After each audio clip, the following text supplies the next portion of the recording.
Number 1. Unoriginal Ideas. This was such a magical era for video games.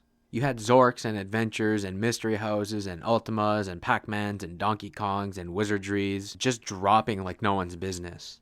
Every single year, without fail, had the best game you've ever seen. On the other hand, these space shooters feel like yearly Call of Duty releases.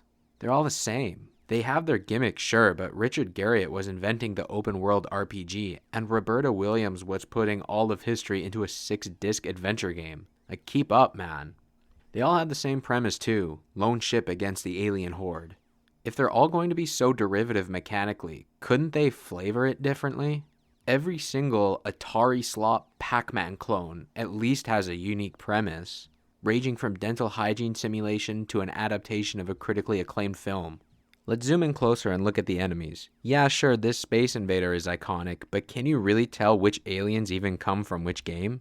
Okay, I'm going to show you a picture of 3 different enemies from 3 different games. Alright, quick, now tell me which ones come from which games. Okay, now I'm going to show you 3 other enemies from 3 other games. Okay, quick, tell me which ones these come from. You see what I mean? Okay, I'll give Phoenix some credit for the creepy bird aliens, but still mechanically they're the same as all the others. Also, the combat mechanics are all identical. In general, you'll be hard-pressed to find me 2 classic arcade games that play the same. That's the appeal of this era of gaming. Except for all these damn Galaxian clones. Holy shit, guys, how about make like a Demolition Derby space game or something? How hard is it to come up with a unique way to fight aliens in space? That's the beauty of sci-fi, because you can just make up whatever the hell you want. I know that there's one out there about demons and dragons and a hell portal, but you've never heard of it, and I forget what it's called. Number 2, Uninteresting Combat. Fighting dudes is awesome. I shouldn't need to talk too much about our monkey brain psychology to get that fact across. Now, fighting dudes in real life isn't as awesome because you can get your ass kicked or arrested and you look stupid in the video. It's the job of the designer to use every trick in the book to make the combat enjoyable. You gotta feel cool, look cool, and not end up in a cell afterwards. Okay, kids, we gotta talk about depth. Depth is the amount of micro decisions that are made during regular gameplay. Good design generally entails using the most depth with the fewest mechanics. You can create depth by making a ton of mechanics, but you risk alienating new players. So I'm playing Galaxian, and one of the aliens is swooping down for me. I can A, avoid it by going left or right, or B, die. Okay, again with the birds from Phoenix. I can A, shoot them and win, or B, not shoot them and lose. Like, where's the drama here? I'm not devising plans and making moves and taking things into consideration. There's just no counterplay.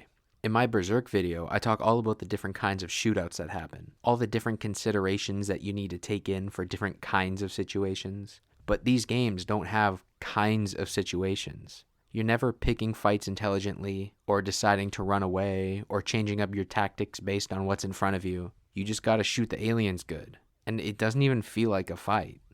You can also use the action to convey who your character is. This is called characterization through gameplay. Basically, however you need to behave or however you need to think in order to be successful in a game tells you how your character thinks and who they are. Pitfall is a great example. You don't get points for taking risks, so nothing is worth losing your life over. Pitfall Harry is someone who's cautious, avoids danger, and calculates risk. Mario, on the other hand, is a complete psycho. His girlfriend is watching, so you better be showing off. Now let's get back to Centipede. Who is this guy? Like, what does he do? I guess he's efficient? He hates mushrooms, and he's afraid of spiders. Number 3, Restrictive Movement. Movement in an action game should allow for some degree of player expression. If you can't be yourself with just the movement, then there's a problem. If you watch a video of Donkey Kong, you can tell how afraid the player is of the barrels. You can see them hesitate at ladders. The movement on screen is telling me something about the person playing. Now let's take a look at Space Invaders. This is how an unskilled player dodges a bullet. And this is how a pro player dodges a bullet. See the issue? We can also talk about agency. Alright, remember when you were like 4 years old and making Spider-Man run in circles was the funniest shit ever? That's agency. Even the simplest 4 or 8 directional movement system gives you some kind of agency. Agency is incredibly important for maintaining the illusion. In adventure, you can zip around all the damn place. grab the sword by the wrong end, have it on your left side when you need it on the right. You can go stupid places and do stupid shit. On the other hand here, Galaga puts a gun to your head and demands that we do the cha-cha slide. Like, I can't even do anything. This feels like shuffling around with your pants around your ankles. Just let me move. This game kind of reminds me of when you get doggy-piled in Ultima 2. Okay, so your movement is also part of the story. Every mechanic in a game should be designed to allow for some dramatic movie moments. The movement in Castle Wolfenstein is perfect for the kind of movie moments that they're trying to create. It's very awkward but incredibly fast. It's all about making quick, cunning moves. Something as simple as bumping into a wall is enough to get you caught. Every right move is a victory, and every misstep makes the situation worse for our hero. Now let's take a look at Galaxian. Alien invasion, okay. Lone hero, alright, this sounds pretty exciting. This is a movie that I want to buy a ticket to. Alright, so I'm in my seat watching the movie, and this is the dramatic scene where the hero slides to the left. This is the heartbreaking moment when our hero has to slide to the right for the good of humanity. Where is the drama here? Like what is this conveying to me? Time for a little positivity break. Okay, so does there exist a game in this style that I like? The answer is yes. You've almost certainly never heard of it before, but that game is Communist Mutants from Space for the Atari 2600. It has nothing to do with communism, and perhaps it's meant to be a satire of 20th century science fiction, but I just ignored the stupid clickbait title. To start, this is an insanely high-quality Atari game, in a time when most games were total slop. It's leagues ahead of Yar's Revenge, which gets so much praise. The graphics are great and are intelligently used. There's lots of options that actually change the game, and it's made for up to 4 players to take turns. The first thing you'll notice is the zippy movement. Yeah, it's still fixed, but it's incredibly responsive. Next is the difficulty. You don't need a PhD from Twin Galaxies just to get past the first screen. There are higher difficulties, but 1 is a fun place to start. You have 5 lives, and fighting with the enemies is very satisfying. Also, the action is framed as a boss fight between you and this amazing mother alien. There's actually a back and forth. You need to destroy the eggs to get a shot on her. But she keeps laying them, so you can be winning, but then she catches up. You can get lucky, unlucky, make skilled plays, farm points. Killing her sooner than usual is very exciting, and longer rounds get very frantic. Basically, it's not built to steal your fucking quarters.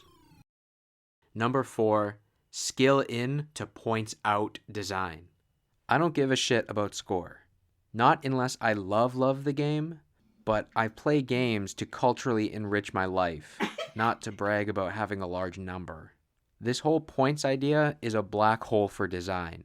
If the designer thinks that score is the driving force in the appeal, then they can justify obtuse mechanics. I shouldn't need to be an Olympic athlete just to have fun blasting shit. Look, I'm all for understanding old games. That's what this whole channel is about. I'll spend a whole day reading a manual. I'll spend my whole first night with a game dying and restarting in the first area. I'll bash my head against the wall, halt my YouTube channel, never play any other game for 5 whole months just trying to beat Wizardry. No, that's not an exaggeration. I didn't beat it. I gave up. But what I will not do is have Billy Mitchell hand deliver me an arcade cabinet so that I can destabilize my life, neglect my kid, waste my talent, just so I can get past the first fucking wave on Space Invaders.